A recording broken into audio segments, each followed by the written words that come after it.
Student I am sorry for the interruption, क्योंकि ये मेरे पास 10 मिनट्स के दौरान ये होते हैं, वो ख़त्म हो गया था तो इस वजह से वीडियो वहाँ पर बंद हो गई। तो उसी जगह से कंटिन्यू कर रहा हूँ मैं जहाँ पर डिसकंटिन्यू हुआ था। ये जी है, जनरेट करना है हमें आउटपुट रेंज में। यहाँ पर ही कर्सर आ गया। इस कर्सर को हमने यहाँ पर जैसे एक दफ़ा क्लिक किया तो अब पोजीशन वाजे हो गई यहाँ पर कि A2 से जनरेट करेगा। तो सिमुलेशन के लिए 1000 वैल्यूज़ की सिमुलेशन के लिए ये सिमुलेटर रेडी है।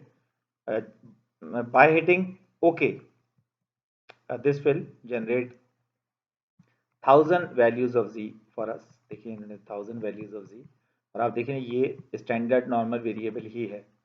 ये वही स्टैंडर्ड नॉर्मल वेरिएबल है जो आप लोगों ने अपनी मेहनत से तकरीबन कोई 5 और 5 10 और 11 12 तकरीबन 12 या 13 वैल्यूज़ को जनरेट किया था। अगर आपको याद हो, मैं जो 13 वैल्यूज़ कह रहा हूँ, 5 वो वैल्यूज़ जो आप लोगों ने सोची थी और जी में कन्वर्ट किया था। याद है, 5 वैल्यूज़ मैंने सिमुलेट करवाई थी और 2 या 3 वैल्यूज़ जो मैंने क्वेश्चन में दी थी ऑब्जर्विंग क्वांटाइल में। पुरानी बात हो गई, अगेन कोई मसला नहीं है। इस वक्त हमारे सामने जी वेरिएबल है और जो टॉपिक है वो काई स्क्वायर है। तो जी का स्क्वायर काई स्क्वायर होता है। तो इसके नेक्स्ट कॉलम में मैं जी के स्क्वायर को कैलकुलेट करूंगा। How we can calculate square of any value in MS Excel? Obviously it is equals to the cell address which is A2 raise to power shift 6 से पावर लगाएं हम, और shift 6 से पावर लगाने के बाद हम स्क्वायर कर दें या A2 मल्टीप्लाई बाई A2 भी कर सकते हैं। एंटर कर दिया मैंने। यहाँ पर आप देखें इस वैल्यू का स्क्वायर जनरेट हो गया। और इसी तरह कॉपी करके पेस्ट कर सकते हैं। आसान तरीका ये है कि बिल्कुल इसके लोअर राइट कॉर्नर की तरफ अगर आप आएँ तो ये प्लस का साइन बन जाता है। यहाँ पर अगर मैं डबल क्लिक कर दूँ तो ऑटोमेटिकली ये पूरी वैल्यूज़ को कंप्लाई कर देगा। ये इन तमाम वैल्यूज़ के स्क्वायर यहाँ पर आ गए। तो अभी now we have to be assure कि वाकई क्या ये अब जी स्क्वायर बन के काई स्क्वायर हो गया है। तो इसके लिए हमें इसकी डिस्ट्रीब्यूशन देखनी पड़ेगी। अब मुझे आप लोग बताएं, जब एक्सेल के कॉलम में कोई डेटा हो तो उसकी डिस्ट्रीब्यूशन किस तरह मालूम की जाती है? यकीनन डेटा एनालिसिस। डेटा में हम थे, डेटा एनालिसिस यहाँ चूंकि इन्वोक हो चुका है, एडिशन इंस्टॉलर, यहाँ पर हिस्टोग्राम मौजूद है। तो हिस्टोग्राम के ऑप्शन पे जाएं। हिस्टोग्राम के ऑप्शन पे जाने के बाद हम ये सारा कॉलम जो है कॉलम बी, इसको कंप्लीटली डिफाइन कर देंगे, एंटर कर देंगे। यहाँ पर आप यूं भी लिख सकते हैं B1 कॉलन B1001, जिसके अंदर सारी वैल्यूज आ जाएंगी।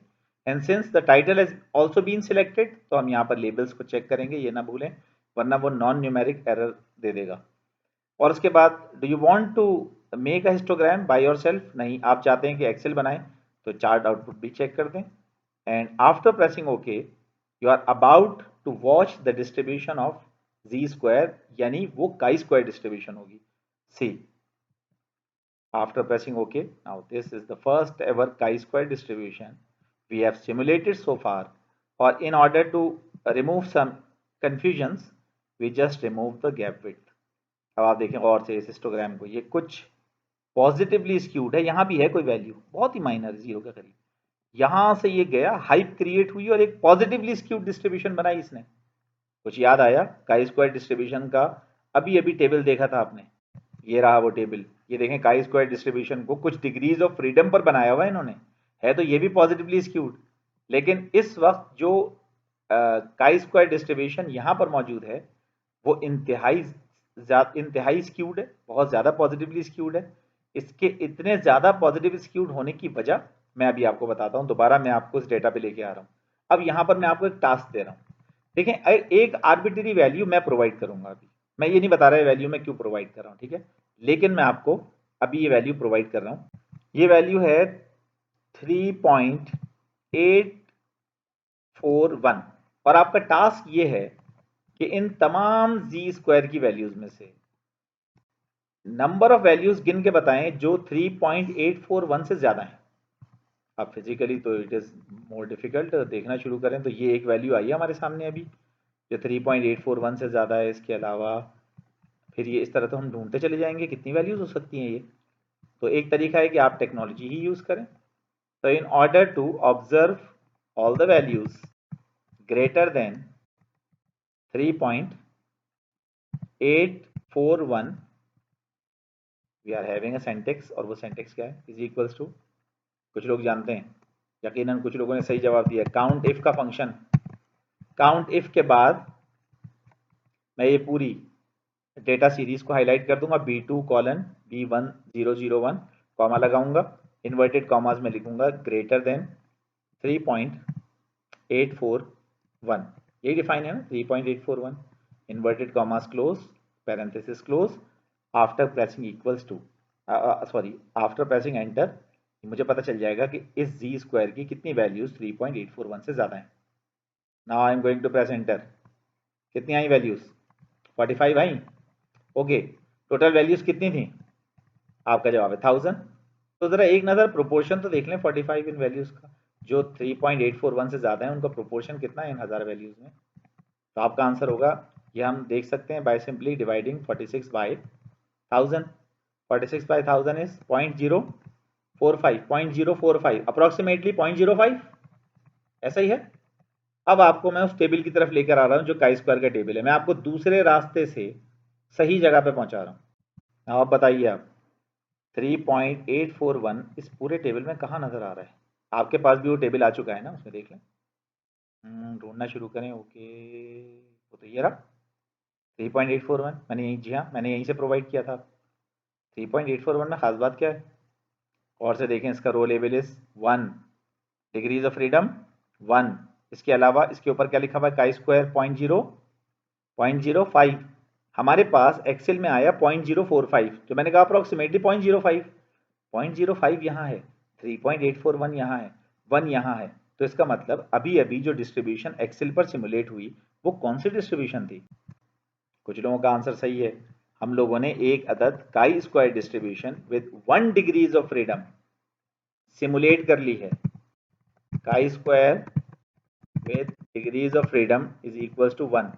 Why the degrees of freedom is equals to 1? क्योंकि यहाँ पर सिर्फ एक कॉलम है जी का और उसका स्क्वायर हमने किया। अगर मैं इसी तरह दो कॉलम जनरेट करता जी के, दोनों को स्क्वायर करके सम कर देता, तो उसके बाद जो डिस्ट्रीब्यूशन जनरेट होती वो distribution chi square with degrees of freedom 2 होती। अगर आप में से कोई भी चाहे तो किसी भी वक्त ये तजुर्बा करके देख सकते हैं, एक दफ़ा और रेप्लिका कर दें। मैं आपको थोड़ी सी गाइडलाइन दे देता हूँ इस हवाले से। Now here, instead of generating only single column of z, I am simulating two values of z, g1 और g2, दो वेरिएबल्स मैं जनरेट करूंगा। मेरे साथ साथ रिकॉल करें क्या था वो, डेटा एनालिसिस, उसके बाद रैंडम नंबर जनरेशन, चले गए हम रैंडम नंबर जनरेशन पे भी। उसके बाद यहाँ पर एक वेरिएबल, नंबर ऑफ वेरिएबल 1 है, यहाँ कर दें 2, दोनों की हजार वैल्यूज जनरेट करनी है, वही मीन, वही स्टैंडर्ड डेविएशन, आउटपुट रेंज भी अपनी जगह वही।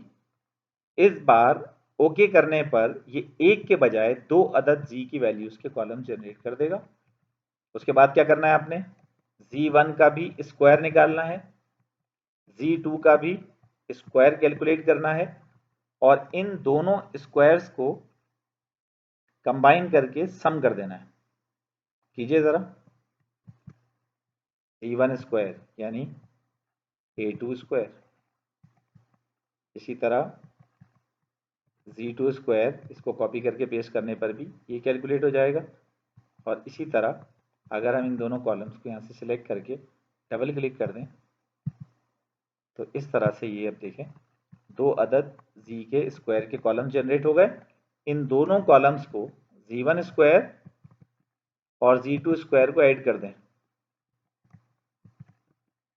Is equals to this plus this, और यहाँ से आप, ये जो कॉलम आपका आया है ये कॉलम है chi square distribution of degrees of freedom 2। यकीन ना आए तो आप एक चीज करके देख लें इसमें कि इस हाईलाइटेड कॉलम में ग्रेटर देन 5.991 खुद तलाश कर लें, आपको वो उसका प्रोपोर्शन भी 0.05 मिलेगा जो कि आपके टेबल में मौजूद है। सी हियर 5.991 है, ये डिग्रीज ऑफ फ्रीडम 2 में 0.05 पर मिलेगी आपको वैल्यू, 0.05 ही आएगा प्रोपोर्शन। चेक करके देख लें अभी आप, ये शीट आपके सामने है, आप वही सेंटेक्स लिखें जो पहले मैंने लिखा था, इस बार आप ग्रेटर देन 5.991 लिखें। थैंक यू, नेक्स्ट वाले पार्ट में मिलते हैं।